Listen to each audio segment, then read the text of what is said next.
Salut Maker, c'est Imran, j'espère que vous allez bien. Alors avant de commencer, petite chose, certains d'entre vous ont peut-être remarqué que je n'ai pas sorti de vidéo pour le tirage au sort du giveaway, celui des stylos 3D. Alors, pour être tout à fait honnête avec vous, j'ai fait la vidéo, je l'ai tournée en même temps que celle du giveaway de la semaine dernière donc, et j'ai essayé de tout compresser, de tout faire ensemble. Le problème c'est que je me suis laissé un petit peu emporter, j'ai fait le montage de la première vidéo, celle du tirage au sort, et ensuite j'ai enregistré par-dessus celle de la semaine dernière. Voilà, donc j'ai pas la vidéo. Alors le tirage au sort a été fait, bien sûr, comme je vous l'avais dit. Alors j'ai eu 3 gagnantes, qui sont 3 gagnantes. De mémoire, il y en a une en Angleterre et les 2 autres en France. Donc j'ai pris contact avec toutes les gagnantes et j'ai récupéré les adresses pour pouvoir leur envoyer les stylos qui partent la semaine prochaine. Voilà. Et je vais leur envoyer avec des échantillons de PLA. Ça tombe bien, j'ai des fins de bobines qui servent à rien parce qu'il n'y en a pas assez pour faire des impressions correctes, ou des bobines que je n'utiliserai pas parce que je suis désolé, mais rose bonbon, j'ai un peu de mal. Donc j'ai pas mal de filaments à leur envoyer avec. Voilà. Bien, passons à la vidéo maintenant. C'est parti.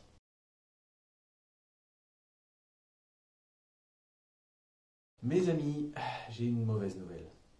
Après un an de bons et loyaux services, mon Anycubic nous a quittés. Bon, en réalité, c'est pas totalement vrai, elle est juste hors service temporairement. Je vais pouvoir la réparer et elle fonctionnera très bien après. Mais bon, du coup, je me suis dit que ce serait intéressant de voir aujourd'hui ensemble les raisons qui font que je ne peux plus me servir de mon Anycubic et les choses qu'on peut faire pour éviter ce genre de problème et les réparer le cas échéant. Bien. Alors déjà, avant de commencer, je sais ce que vous pouvez vous dire. Un an de durée de vie pour une imprimante 3D, c'est pas génial. En fait, j'en sais rien du tout personnellement, puisque j'ai jamais eu une imprimante 3D qui a duré plus d'1 an. Ma première imprimante 3D, elle a duré 1 an tout pile avant que la carte ne crame. La deuxième, elle a duré 9 mois et l'Anycubic qui est venue juste après, 1 an. Mais, avant de dire ce genre de choses, il faut quand même bien noter que l'Anycubic, je me suis pas juste servi 1 ou 2 fois par mois, ce genre de choses. Non, non, j'ai poncé la machine, littéralement. Je l'ai utilisée à fond pendant 1 an. Toutes les semaines, parfois tous les jours pendant certains mois pour pouvoir réussir à imprimer certains modèles. Je veux dire, elle n'a pas eu de repos et, faut être honnête, je ne m'en suis pas toujours très bien occupé. Tant qu'il n'y a pas eu de problème, je me dis, bon, c'est bon, elle n'a pas besoin de maintenance. Sauf que de temps en temps, nettoyer, changer la buse, changer le téflon, ce genre de choses, ça ne peut pas lui faire de mal. Mais bon, voilà, donc j'en ai fait un usage intensif pendant 1 an, donc c'est déjà respectable qu'elle ait tenu jusque-là. Mais ça reste toujours une imprimante que je vous recommande, elle est très fiable et très robuste. Bien, alors qu'est-ce qui s'est passé? L'Anycubic est une machine qui est très bien conçue. Ça, on ne peut pas le nier, elle est très bien conçue, à un point près, d'après moi. Ce point, le voici. C'est ce câble que vous voyez là. Quand ils ont fait le design, Anycubic ont eu une très bonne idée. Ils ont fait en sorte que ce câble, qui relie la carte mère au chariot X, soit séparable, c'est-à-dire qu'en fait c'est un câble avec de chaque côté un connecteur, un qu'on va brancher à la base, qui est donc relié à la carte mère, et un qui est branché sur le chariot X. C'est très pratique pour la maintenance, ça permet de ne pas avoir tous les câbles au milieu, c'est vraiment génial comme idée. Avant que j'achète l'Anycubic et que je découvre qu'elle avait cette option, je m'étonnais de ne pas voir ça sur plus d'imprimantes 3D. Je comptais même le faire sur mes imprimantes, même si c'est assez compliqué à mettre en œuvre quand on n'a pas les connaissances qu'il faut. Mais bon, voilà, je veux dire, c'est quand même une idée qui est géniale. Mais comme je l'ai dit plusieurs fois dans les revues de l'Anycubic ou dans les vidéos de maintenance, c'est une idée qui n'a pas été très bien réalisée. Ce pour 2 raisons. Donc, la première, c'est le connecteur. Le connecteur, en fait, n'est pas très stable. C'est un connecteur carte à carte et qui est fait pour des pièces qui ne sont pas censées bouger. Du coup, quand la tête se déplace à par exemple 150 mm par seconde, ce qui est un réglage par défaut, et bien là, le connecteur a tendance à bouger, ce qui peut faire de légers court-circuits ou d'envoyer de mauvaises données. Ce qu'on verra tout à l'heure qui est très mauvais. Alors à la base, j'avais très vite imprimé une pièce quand j'ai commencé à avoir des problèmes, une petite pièce qui venait se mettre par-dessus et qui encerclait le câble et qui était censée tout maintenir en place. Alors déjà de base, cette pièce, elle était très fine, assez pratique quand même, mais voilà, elle n'était pas fiable à 100%, c'est-à-dire que j'avais quand même parfois quelques problèmes encore. Et au fur et à mesure que la pièce était usée, elle n'était plus fiable du tout. Donc j'ai fini par la remplacer par 2 pièces. Vous pouvez les voir sur la photo. On a sur le chariot une plaque qui vient vraiment plaquer, là pour le coup, le connecteur en place. La plaque est vissée sur le chariot et là, ça ne bouge plus du tout. Donc, génial, bon point. Et au-dessus, en doré, vous avez une pièce qui va tenir le câble. Parce que même si on sécure le connecteur, eh bien, le câble va quand même bouger. Droite, gauche, droite, gauche, droite, gauche. Et là, c'est au niveau, juste au-dessus du connecteur, en fait, au niveau où il y a les câbles, que ça va commencer à créer des problèmes. Ça va user les câbles. On a généralement ce genre de problème avec le plateau chauffant, où les câbles finissent par s'abîmer à force d'être baladés d'avant en arrière, d'avant en arrière. Les soudures vont s'abîmer. Bien là, c'est pareil. Les câbles finissent par s'abîmer et ça peut également créer des court-circuits. Donc la pièce dorée que j'ai mis au-dessus va en fait maintenir le câble au niveau du chariot, ce qui veut dire qu'on a une section de câble, section qui arrive au chariot et qui se branche sur le chariot, qui ne bougera pas, peu importe les mouvements du câble. Voilà. Ces deux pièces vraiment ont sauvé la vie de mon chariot, enfin presque. Si je l'avais fait avant, j'aurais jamais eu de problème, je pense. Et donc c'est les pièces que je vous conseille de mettre en place sur votre année cubique, qu'elle ait des problèmes ou pas. Je vous mets les liens dans la description, c'est vraiment très pratique. Donc ça, c'est un premier point. Et deuxième point qui pose problème, c'est le dimensionnement des câbles. Comme vous le savez, on ne peut pas faire passer n'importe quelle puissance à travers n'importe quel câble. Par exemple, si je prends un des petits câbles qui alimentent les moteurs de mon année cubique et que j'essaie de les brancher directement sur le 220 pour alimenter un four, un grille-pain ou n'importe quoi, le câble, il va fondre en une fraction de seconde. Donc c'est quelque chose à prendre en compte, la section du câble en fonction de la puissance qui va le traverser. Et là, tous les câbles, au niveau du connecteur, ont la même section. Alors, je vous rassure, ils n'ont pas fait n'importe quoi, année cubique, ils ne sont pas allés au plus bas, mais bon, voilà, on a les ventilateurs, la sonde de température et la cartouche de chauffe, tous sont alimentés par la même section de câble. Donc, il pourrait y avoir un problème. Alors, comme je vous l'ai dit, année cubique, ils n'ont pas fait n'importe quoi. Ils ont pris au plus gros, c'est-à-dire à ce qui demande le plus de puissance, donc la cartouche de chauffe, pour une utilisation normale. C'est-à-dire quand on monte la température à environ 250 degrés. Maximum, je pense, l'année cubique, elle n'aimerait pas trop monter au-dessus. Mais ce qu'ils ont oublié, c'est ce qu'on appelle le mode de fonctionnement anormal, dégradé. Quand il y a un problème et que l'imprimante ne fait pas ce qu'elle est censée faire. Par exemple, quand il y a des courts-circuits parce que le connecteur a tendance à bouger et que la sonde de température ne renvoie pas de bonnes données. Lorsque la sonde de température ne renvoie pas de bonnes données, alors soit elle est complètement déconnectée et là, bon ben, il n'y a rien qui s'affiche, il n'y a aucune donnée et je pense que l'imprimante est suffisamment intelligente pour se mettre en sécurité. Par contre, ce qui m'est arrivé plusieurs fois, c'est que le fait que le connecteur soit mal branché à cause de tous ces mouvements, eh bien ça renvoie de mauvaises données. Alors je ne sais pas si ça augmente la résistance ou quoi que ce soit, ce qui fait que l'imprimante pense qu'elle est à une certaine température alors qu'elle n'est pas du tout à cette température. Mais ça m'est arrivé plusieurs fois en fait que lorsque je lance la chauffe, eh bien l'imprimante affiche sur son écran 90 degrés, sauf que quand je replace le connecteur correctement, boum, 170 degrés. Et là ça pose problème. Ça pose problème parce que c'est en fait cette mesure de température qui va dire à l'imprimante quand chauffer et quand ne pas chauffer. Quand elle va atteindre 200 degrés, cette température que j'utilise pour le PLA, elle va se dire bon bah c'est bon, j'arrête de chauffer et je maintiens cette température en alternant chauffe, pas chauffe, chauffe, pas chauffe. Voilà, classique. Mais quand elle reçoit de mauvaises données, quand elle reçoit par exemple une donnée qui dit je suis à 113 degrés alors que je suis en réalité à 200 degrés, qu'est-ce qu'elle va faire? Elle va continuer à chauffer. Et c'est ce qui m'est arrivé plusieurs fois.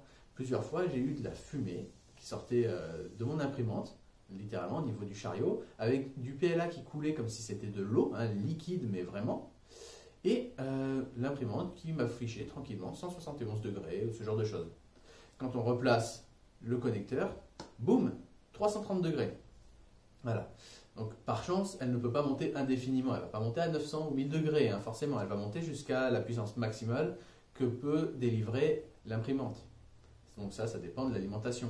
Je ne sais pas ce qu'il y a comme alimentation dans l'année cubique, mais bon, voilà, ça monte à peu près à 330-350 degrés maximum. Alors, si vous le voyez de suite, bon, ça peut ne pas causer trop de problèmes. Là, on voit de suite, quand on lance la pression, ça arrive, on voit, j'arrête tout, je remets le connecteur correctement, je lance le refroidissement, et je vérifie que le téflon à l'intérieur de la buse n'a pas fondu. Le petit tube téflon qui est à l'intérieur, en fait, il est fait pour résister facilement à 250 degrés, mais 330, je ne suis pas sûr. Et j'ai dû changer une fois la buse à cause de ce genre de problème. Mais le problème, en fait, c'est surtout quand ça arrive en plein milieu d'une impression et que nous, on n'est pas là. Forcément, quand on a des impressions qui durent 16 heures, on n'est pas forcément là, assis devant l'imprimante à regarder que ça se passe. Non, forcément. Et ça m'est arrivé une ou deux fois, hein, je pars et je reviens 2 heures après et je vois de la fumée, enfin tout ça.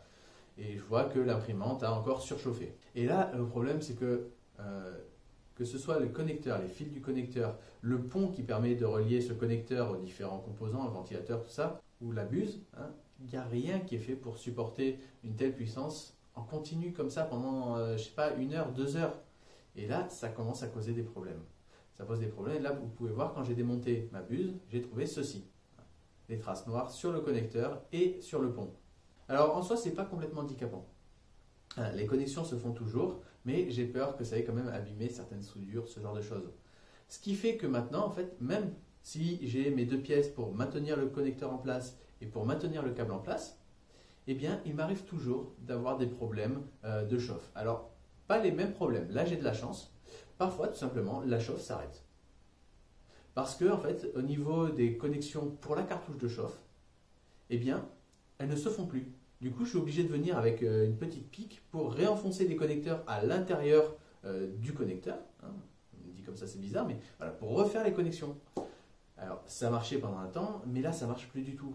Ça marche plus du tout. Du coup, maintenant, quand j'imprime, l'imprimante déjà a beaucoup de mal à monter à température. Hein. Je fais des premières couches quand elles sont très compliquées. Je les fais à 215 degrés avec le PLA. Ça permet d'avoir une première couche qui se déplace déjà très lentement et ça permet d'avoir une très bonne accroche. Sauf que monter à 215 degrés, c'est compliqué pour l'imprimante. Là, elle a beaucoup de mal. Et maintenir après ne serait-ce que 200 ou 205 degrés, c'est très compliqué. Du coup, parfois, la température varie. Elle descend de 10 degrés, 15 degrés avant de remonter. Là, c'est problématique. C'est problématique parce que du coup, j'ai des problèmes de sous-extrusion. Mes prints n'ont plus aucune solidité, n'ont plus aucune matière. C'est fini. Je ne peux plus imprimer correctement avec. Ça ne servirait à rien. Je peux imprimer. Hein. J'ai imprimé des pièces et à certains moments, on a toute une section de la pièce. C'est comme une éponge. On peut prendre, appuyer et ça, c'est fini. Voilà. Un peu comme la tour Eiffel que j'avais imprimée. Et là, c'est parce qu'elle était trop précise pour l'imprimante. Mais je pouvais la prendre et crac. Voilà. Il n'y avait aucune cohésion entre les couches. Et là, c'est toujours ça. Donc, là, mon imprimante n'est plus utilisable. C'est dommage, hein, mais bon, je vais devoir la démonter. Je vais redémonter complètement tout le chariot X, tout simplement. Hein. Je vais vérifier toutes les soudures. Je vais peut-être en refaire certaines, tout nettoyer. Et je vais sans doute devoir faire quelque chose que je n'aime pas. Hein, je vais découper les câbles au-dessus du connecteur et changer le connecteur. Donc il va falloir que je trouve le bon connecteur. C'est compliqué parce que je ne connais pas du tout les normes des connecteurs. Je ne saurais pas dire quel type de connecteur c'est. Je peux juste dire le nombre de broches qu'il y a dessus. Et je vais devoir y aller un petit peu à l'aveugle. Alors je vais demander conseil sur le forum, mais voilà. Il va falloir que je fasse ça, que je découpe section de câble. Ça va me faire perdre peut-être 1 cm, 1,5 cm de câble. Mais au final, j'aurai un connecteur tout neuf, tout propre. Et ça devrait fonctionner correctement. J'espère. Après, je vais aussi vérifier les connexions sur la carte s'il n'y a pas eu de brûlure ou quoi que ce soit qui nécessiterait que je change certaines soudures ou que je change de carte. Ça m'étonnerait, mais bon, c'est jamais. Et bon voilà, ça c'est comme ça. L'Anycubic est quand même une imprimante, même si elle est fiable et qu'il n'y a pas grand chose à faire dessus pour la maintenance, il faut quand même en prendre soin. Donc, pour résumer, hein, parce que je parle depuis tout à l'heure, mais voilà. Pour résumer, si vous avez une Anycubic ou si vous allez en acheter une, les premières choses que je vous conseille de faire, c'est d'imprimer ces 2 pièces. Elles permettent vraiment de limiter les problèmes au niveau du connecteur. Alors, moi, j'ai la version 1 de l'Anycubic. Les choses ont peut-être changé pour les versions 2, la version ultra basse, tout ça. Mais d'après ce que je sais, d'après ce que j'ai pu entendre, il y a toujours ce problème au niveau du connecteur. Donc, mettre ces pièces-là en place, c'est pas du luxe. Franchement, ça peut être vraiment pratique. C'est vraiment très fin, comme ça coûte rien en plastique. Je veux dire, c'est que dalle, c'est peut-être 3 heures d'impression. Et franchement, ça peut vous éviter pas mal de problèmes. Et si jamais vous avez ce même problème, au bout d'un moment, il faut arrêter d'essayer de mettre des pansements dessus et il faut opérer. Hein. Donc là, c'est ce que je vais faire. Je vais essayer de découper. Une fois que j'aurai trouvé le connecteur, je vous le ferai savoir hein, sur quel type de connecteur c'est exactement. Hein. Ça peut en intéresser certains qui veulent changer les câbles. Et voilà.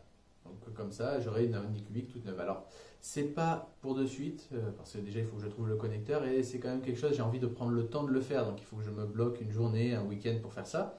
Je vais pas faire ça une demi-heure chez moi le soir en rentrant du bureau. Non, il faut que je prenne le temps, que je me concentre dessus et que je le fasse proprement. Mais heureusement, j'ai pas qu'une seule imprimante 3D.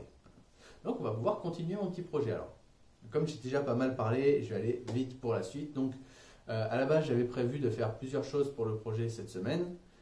Mais quand j'ai eu ces problèmes d'analyse en début de semaine, j'ai décidé de me concentrer là-dessus. Mais j'ai quand même imprimé certaines pièces et créé d'autres pièces. Donc, ce que j'ai imprimé, c'est ceci. Ce sont tout simplement les pièces de structure de mon projet. Alors, comme je l'ai dit, j'ai plusieurs imprimantes encore. Donc, ceux-là, je les ai imprimés avec ma Tronxy X5. Je vous en parle pas beaucoup et je m'en sers pas beaucoup parce que son plateau est très instable. Et donc, les premières couches sont déjà très difficiles à avoir. Et niveau détail, elle n'est pas géniale. Elle est faite pour imprimer des grosses pièces. Mais là, avec un peu de raft, le support raft, j'ai réussi à obtenir de bons résultats. Bon, il y a encore quelques petits défauts dessus, mais je vais nettoyer les pièces et ça fonctionnera. Ces pièces-là, ce sont les pièces intérieures. J'en ai imprimé 4. Comme je vous l'ai dit, il va y avoir 8 pièces comme celle-là. 4 qui vont être sur les extrémités, qui vont soutenir les panneaux avant et arrière. Des pièces comme celle-là. Voilà. Donc, j'en ai imprimé 4 avec ma DaVinci Junior. Rien à dire, elles sont très bien imprimées, il n'y a pas de souci. Ensuite, j'ai modifié le modèle pour pouvoir imprimer cela. Alors ceux-là, elles sont un peu différentes. Comme elles sont à l'intérieur, elles n'ont pas besoin en fait, des encarts pour pouvoir mettre les vis et pour pouvoir mettre les écrous. Par contre, à la place de ces encarts, qu'est-ce que j'ai fait? J'ai mis tout simplement des trous, ici, tout simplement. Pourquoi? Pour faire passer en fait, des colliers de serrage, vous savez, ces petits colliers en plastique, pour pouvoir maintenir les câbles à l'intérieur. Ça fera plus propre, je pense, et ça permettra de tout maintenir en place un peu plus correctement. Donc voilà, j'en ai imprimé 4 sur ma DaVinci et, juste pour le fun, 4 sur ma Tronxy X5. Voilà. Donc, niveau projet, c'est tout pour cette semaine. La semaine prochaine, je pense que je ferai un premier design pour le panneau arrière avec l'encart pour pouvoir mettre les extensions. Et on verra ce que ça donne. Bien, donc c'est tout pour cette vidéo. Comme d'habitude, je vous invite à réagir dans les commentaires si jamais vous aussi vous avez eu des problèmes avec l'Anycubic, que ce soit le même problème ou d'autres problèmes et que vous ayez besoin de conseils, n'hésitez pas à me demander. Si la vidéo vous a plu, je vous invite à la partager, à mettre un pouce bleu, à vous abonner à la chaîne si ce n'est pas déjà fait. Et moi, je vous dis à très vite. Ciao!